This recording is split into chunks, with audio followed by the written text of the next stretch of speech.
Paano nga ba mag-time set ng isang relo? So, yung kailangan nyo lang gawin, pindutin itong mode, start at set. Yun lang. So, punta tayo dito sa mode. Pag nandito na tayo sa may nag-blink, so pindutin natin itong reset para may adjust papunta sa hour. So, kung AM, nakalagay naman dyan AM. Kung PM naman, mga tol, nakalagay dyan. So, dapat yung adjustment nito is ito, yung start.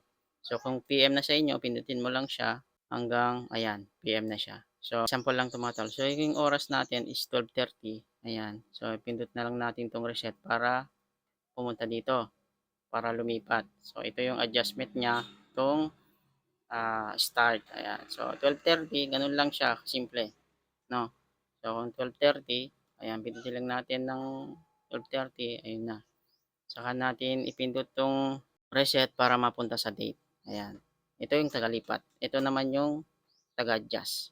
No? Para alam nyo. Ayan. Ganun lang kasimple. Mag-adjust ng relo, mga tol. Ayan. Saka natin, pag na-okay na, yung set na lahat, saka natin ipindot tong mode. Ayan. Ganun lang, mga tol.